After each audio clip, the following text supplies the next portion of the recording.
ሰላም ጤና ይስጥልን ክቡራን የዩቲዩብ ቤተሰቦች፣ የሰዓቱን አጫጭር መረጃዎች እየቀርብ ያለው እስከ ፍጻሜው አብራችሁን ቆዩ።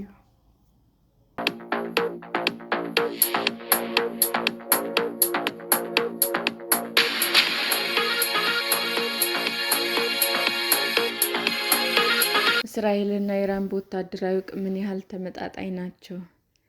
በዓለም ላይ በኢራንና በእስራኤል መካከል ያለው ጠላትነት ያህል የመረረና የከረረ ግንኙነት ያላቸው ሀገራት የሉም ቢባል ማጋነን አይሆንም። በዚህም የተነሳ ሁለቱ ሀገራት በቀጥታና በእጅ አዙር አንዳቸው ሌላኛውን ለመጉዳት ሲጥር ቆይተዋል። የኢራን መሪዎች ጠላት የሚሏት እስራኤል ከምድረ ገጽ እንድትጠፋ እንደሚሹ በይፋ ከመናገር አልፈው በቅርበት ሰላም የሚነሷትን ቡድኖች ሲደግፉ ቆይተዋል። የእስራኤል ፖለቲከኞች እንደ ዋነኛ ስጋት የሚመለከቷት ኢራንን ሳትቀድማቸው ለመቅደም በሚል ባገኙት አጋጣሚ ሁሉ ጥቃት ይፈጽሙባታል። እስራኤል ቁልፍ የምትላቸውን የኢራን ወታደራዊ ኢላማዎችን ባለስልጣናት እና ሳይንቲስቶች አድብታ ስታጠቃ፣ ኢራን ደግሞ በእስራኤል ዙሪያ በሚገኙ ሀገራት ውስጥ ያሉ ታጣቂ ቡድኖችን በመደገፍ ሰላም ስትነሳ ቆይታለች። ከእነዚህ መካከል የፍልስጤሙ ሐማስ፣ የሊባኖስ ሄዝቦላህ፣ የየመኑ ሁቲ ቡድኖች በኢራን እየተደገፉ ጥቃቶችን በእስራኤል ላይ የሚፈጽሙ ናቸው። በተለያዩ ሀገራት ውስጥ የሚገኙ ታጣቂ ቡድኖች የገንዘብ፣ የስልጠና እና የትጥቅ ድጋፎችን ከኢራን የሚያገኙ ይነገራል። ቡድኖቹ ባለባቸው ሀገራት ውስጥ ካላቸው የፖለቲካ እና ወታደራዊ ተሳትፎ ባሻገር ዋነኛ ኢላማቸው እስራኤል መሆኗን በሚፈጽሟቸው ጥቃቶች ያመለክታሉ። ከአንድ ዓመት በፊት ሐማስ በእስራኤል ላይ የፈጸመውን ድንገተኛና ከባድ ጥቃት የእስራኤል እስካሁን ያልተቋረጠ መጠነ ሰፊ የአጸፋ ጥቃትን አስከትሏል። ከወራት በፊት ደግሞ የሊባኖስ ሄዝቦላህ ከድንበር ባሻገር የሚፈጽማቸውን ጥቃቶች ተከትሎ ከእስራኤል ጋር ጦርነት ውስጥ ከገባ በኋላ መሪውን ጨምሮ በርካታ አባሎቹ ተገድለውበት ከባድ ጉዳት ደርሶበታል።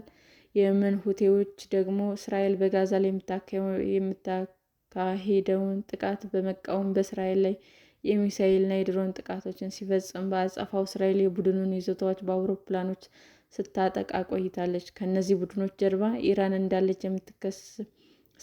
የምትከሰው እስራኤል በተለይም ካለፈው ዓመት ወዲህ ተደጋጋሚ ጥቃቶች በኢራን ውስጥና ከኢራን ውጭ በሀገሪቱ ባለስልጣናትና ወታደራዊ ተቋማት ላይ ፈጽማለች። በኢራን በበኩሏ በእስራኤል ላይ መጠነ ሰፊ የሚሳኤልና የድሮን ጥቃቶችን በመፈጸም ምላሽ ሰጥታለች። ይህም በመካከለኛው ምስራቅ ውስጥ ከባድ ጦርነት ሊከሰት ይችላል የሚል ስጋት አስከትሎ ቆይቷል። ሐማስ እስራኤል ላይ ጥቃት እስከፈጸመበት ጊዜ ድረስ ኢራን ብትደግፈውም፣ ቡድኖቹ እስራኤልን ስታጠቃ እስራኤል ደግሞ ከኢራን ጋር የሚገናኙ ኢላማዎችን ስትመታ በቀጥታ ከማጋጨት ተቆጥበው ነበር። ከቅርብ ጊዜ ወዲህ ግን ሁለቱ ሀገራት ለረጅም ጊዜ በእጅ አዙር ሲያደርጉት የነበረውን ፊልማ ወደ ቀጥተኛ ጥቃት ተሸጋግሯል። ማን ወታደራዊ የበላይነት አለው?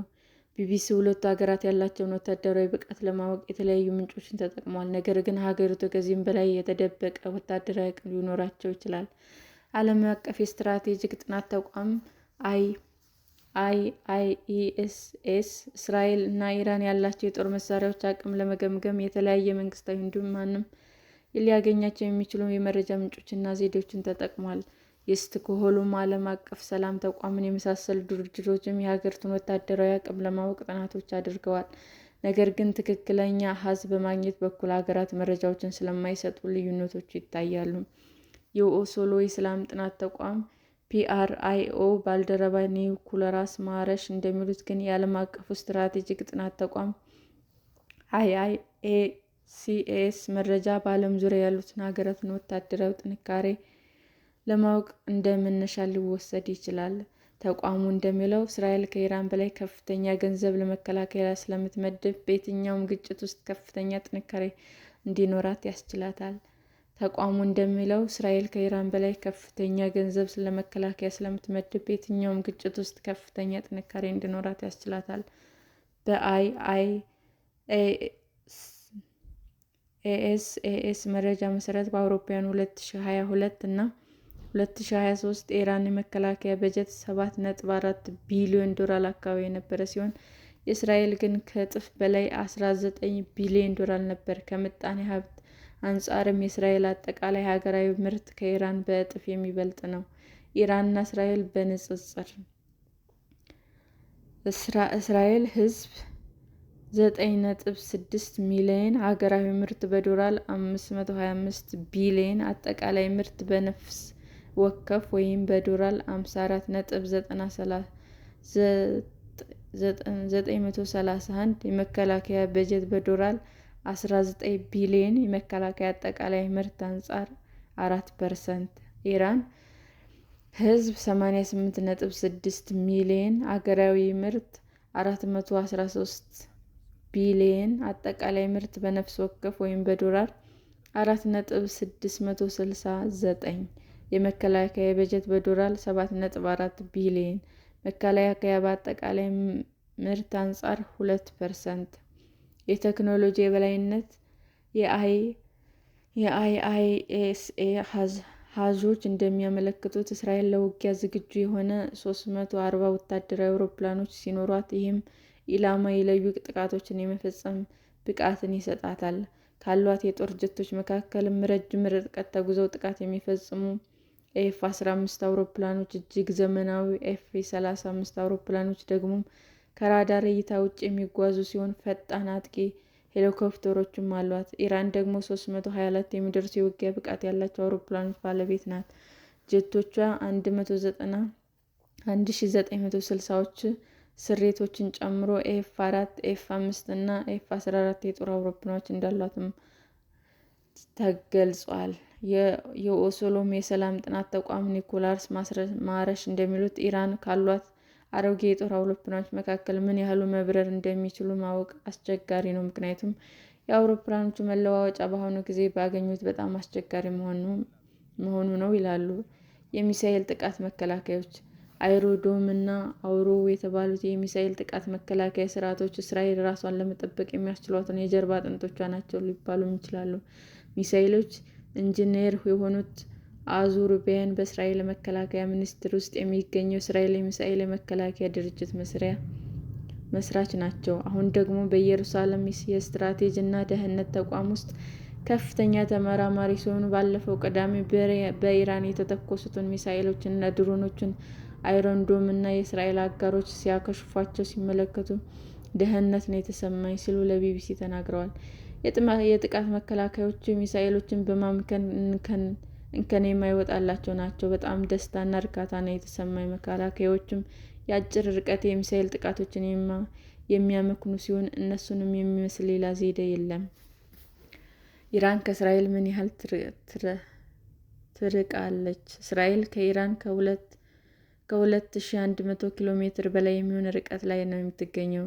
ዲፌንስ አይ የተባለው መጽሔት አርታኢ ቴም ሪፕል ለቢቢሲ ሲናገር ኢራን እስራኤልን ለማጥቃት ዋነኛው መሳሪያዋ ሚሳኤል ነው። ለዚህም ኢራን የምታካሂደው ሚሳኤል ግንባታ ፕሮግራም በመካከለኛው ምስራቅ ውስጥ ካሉት መካከል ጥልቁና የተለያዩ አቅም ያለው መሆኑም ይነገራል።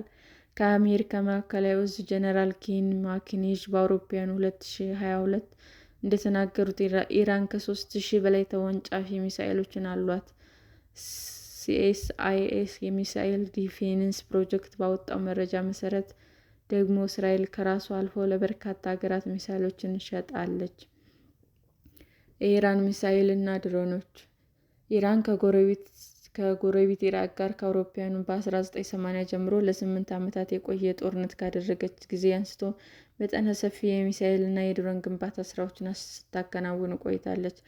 በዚህም ኢራን የአጭርና የረጅም ርቀት ተወንጫፊ ሚሳኤሎችን ለመገንባት ችላለች። አብዛኞቹ በእስራኤል ላይ በቅርብ በፈጸመችው ጥቃት ውስጥ ጥቅም ላይ አውላቸዋለች። የየመን ሁቲዎች በሳውዲ አረቢያ ላይ የተኮሷቸው ሚሳኤሎችን ያጠኑ ተንታኞች በደረሱት ድምዳሜ መሰረት ሚሳኤሎቹ ኢራን ውስጥ የተሰሩ ናቸው ብለዋል።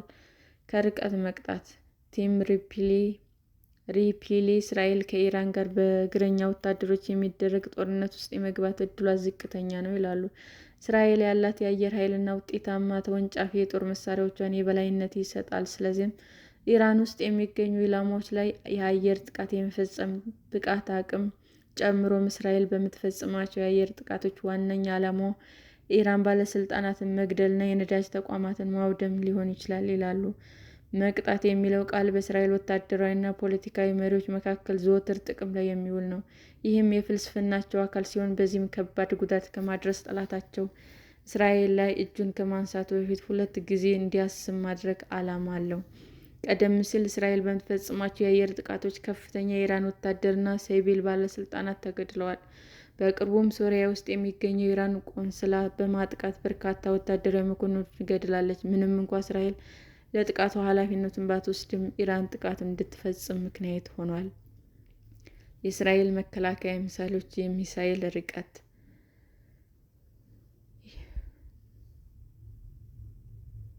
የባህር ኃይል አይአይኤስ እንደሚለው ዘመናት ያስቆጠረው የኢራን ባህር ኃይል 220 መርከቦች ሲኖሩት እስራኤል ደግሞ 60 የሚሆኑ መርከቦች አሏት። እስራኤል እና ኢራን የሚያጋሩት የውሃ አካል ስለሌለ ባህር ኃይሎቻቸው አማካኝነት ግጭት ውስጥ የመግባት ዕድላቸው ጠባብ ነው። ነገር ግን በኢራን የሚደገፍ የየመን ሁቲ ታጣቂዎች በኤደን ባህረ ሰላጤ እና በቀይ ባህር በኩል በሚያልፉ የእስራኤል እና የምዕራባውያን መርከቦች ላይ ጥቃት እያደረሱ ነው። የበየነ መረብ ጥቃት በየነ መረብ ሳይበር በኩል ሁለት አገራት አንዳቸው በአንዳቸው ላይ ጥቃት በመፈጸም ከኢራን ይልቅ እስራኤል ከባድ ጉዳት ይደርስባታል። ኢራን ከእስራኤል ጋር ስትነጻጸር ያላት የመከላከያ ስርዓት ዘመናዊ ቴክኖሎጂ የሚጠቀሙ በዝቅተኛ ደረጃ ነው። ስለዚህም በእስራኤል ለሚፈጸመው የኤሌክትሮኒክስ ጥቃት ከባድ ጉዳት ሊያደርስባት ይችላል። የእስራኤል መንግስት በብሔራዊ ሳይበር ክፍል በአገሪቱ የተለያዩ ዘርፎች ላይ የሚፈጸሙ የበየነ መረብ ጥቃቶች በከፍተኛ ሁኔታ መጭበርበራቸውን ጠቅሶ በጦርነቱ ወቅት በኢራንና በሊባኖስ ታጣቂ ቡድን ሂዝቡላህ መካከል ያለውን ትብብር ጨምሯል ብሏል። በሐማስ እና በእስራኤል መካከል ጦርነት ከተጀመረ አንስቶም በ3 ወራት ጊዜ ውስጥ ብቻ 3380 የበየነ መረብ ጥቃቶች መፈጸማቸውን ዘግቧል። በኢራን በኩል ደግሞ የሀገሪቱ ሲቪል መከላከያ ድርጅት ኃላፊ ብርጋዴር ጀነራል ሀልሞሬዛ ጃላሊ እንዳሉት በቅርቡ በኢራን ምክር ቤታዊ ምርጫ ከመደረጉ ከአንድ ወር ቀደም ብሎ 200 የሚደርሱ የሳይበር ጥቃቶች መከሸፋቸውንም ገልጸዋል። ባለፈው ታህሳስ በኢራን ላይ በተፈጸመ የበየነ መረብ ጥቃት በመላው ሀገሪቱ በሚገኙ የነዳጅ ማደያዎች ከባድ የአገልግሎት መስተጓጎል ገጥሟቸው እንደነበረም የነዳጅ ሚኒስትሩ ጃቫድ አውጂ ተናግረዋል። የኒውክሌር ስጋት እስራኤል የራሷ የኒውክሌር ጦር መሳሪያዎች እንዳሏት ቢነገርም በመንግስት ደረጃ ግን በይፋ እንዳይገለጽ በማድረግ መሳሪያው እንዳላት በሁሉም ዘንድ ጥርጥር እንዲፈጠር ስታደርግ ቆይታለች። ምንም እንኳ ኢራን የኒውክሌር ጦር መሳሪያ አላት ተብላ ብትከሰስም ምንም አይነት ማረጋገጫ እስካሁን የለም። ኢራን የምታካሄደው የኒውክሌር ፕሮግራም ለሰላማዊ አገልግሎት የሚውል ነው ብላ ትከራከራለች። እስራኤልና ምዕራባውያን ግን ይህንን ባለመቀበል አንድ ቀን ኢራን ኒውክሌር የታጠቀች ሀገር ሆና ብቅ ትላለች የሚል ስጋት አላቸው። መልክዓ ምድርና የህዝብ ብዛት ወደ 89 ሚሊዮን የሚጠጋ ህዝብ ያላት ኢራን ከእስራኤል አንጻር ትልቅ ሀገር ናት። 10 ሚሊዮን ህዝብ ያላት እስራኤል 9 ጊዜ ከኢራን የሚያንስ ዜጋ ነው ያላት። በተጨማሪም ኢራን እስራኤል ካሏት የመደበኛ ሰራዊት አባላት 6 እጥፍ የሚበልጥ ወታደር አላት። በዚህም ኢራን 600,000 መደበኛ ወታደር ሲኖራት የእስራኤል ደግሞ 170,000 መሆናቸው የአይአይኤስ መረጃ ያሳያል። እስራኤል ኢራንን እንዴት ትበቀላታለች? በእስራኤል ጎረቤት ሀገራት ውስጥ የሚገኙ በኢራን የሚደገፉ ታጣቂዎች በእስራኤል ላይ መደበኛ ጥቃቶችን እየሰነዘሩ ሲሆን በምላሹ እነሱ ኢላማ ልታደርጋቸው ትችላለች። የመካከለኛው ምስራቅ የመከላከያ ባለሙያዎች ጀረሚ ቢኒ እንደሚያምኑት እስራኤል አጸፋ ለመመለስ ከፈለገች ሊባኖስ እና ሶሪያ ውስጥ የሚገኙ ቦታዎችን የመሳሰሉ በርካታ አማራጮች አሏት። ነገር ግን መደበኛ የሆነ ጦርነት በሁለቱ ሀገራት መካከል ይቀሰቀሳል የሚለው ስጋት ግን ቢኒ ይጠራጠሩታል። ለዚህም ኢራን እና እስራኤል የሚጋሩት የየብስ ድንበር ሆነ ባህረ ጠረፍ ሰለሌ ፊት ለፊት የመዋጋት እድል የላቸውም ይላሉ። ስለዚህም ረጅም ርቀት ተወንጫፊ የጦር መሳሪያዎችና የአየር ጥቃቶች መጠቀም በሁለቱም በኩል ያሉ ዋነኛው አማራጮች ናቸው። ይህ ደግሞ በሁለቱ ሀገራት መካከል ያሉትን የሶሪያን፣ የዮርዳኖስን ወይም የኢራቅ የአየር ክልል መጣስን ይጠይቃል። በእስራኤል በኩል ከዚህ በፊት እንደምታደርገው ሁሉ ሰላዮችን በሚስጥር ተልዕኮ አሰማርታ ኢራን ውስጥ ያልተጠበቁ ጥቃቶችን ልትፈጽም የምትችልበት እድልም አለ። ኢራን ካርድ የመካከለኛው ምስራቅ ጉዳዮች ባለሙያ የሆኑት ታረቀ ሱሊማን ለቢቢሲ እንደተናገሩት በሁለቱ ሀገራት መካከል ያለው ግጭት ይባባሳል የሚል እምነት የላቸውም። ነገር ግን በኢራን ላይ የሚደረግ ጦርነት የሚደግፍ የፓርላማና የካምፓኒ አባላት ስላሉት በጠቅላይ ሚኒስትር ቢንያሚን ኔታንያሁ ላይ ጫና ሊያሳድሩ ይችላሉ ይላሉ። እንዲሁም በተለዋዋጭ የእስራኤል ፖለቲካ ውስጥ ኔታንያሁ ፖለቲካ መዳከም ባጋጠማቸው ጊዜ የኢራን ካርድ ሊመዙት ይችላሉ ሲሉም ያስጠነቅቃሉ። የእስራኤል ሄብሮን ዩኒቨርሲቲ ባካሄደው የሕዝብ አስተያየት መለኪያ 3% የሚሆኑ እስራኤላውያን ሀገራቸው በኢራን ላይ የአጸፋ እርምጃ የምትወስድ ከሆነ ከወዳጆቿ ጋር ያላትን የደህንነት ስምምነት ስለሚጎዳው ይቃወሙታል። የእጅ አዙር ጦርነት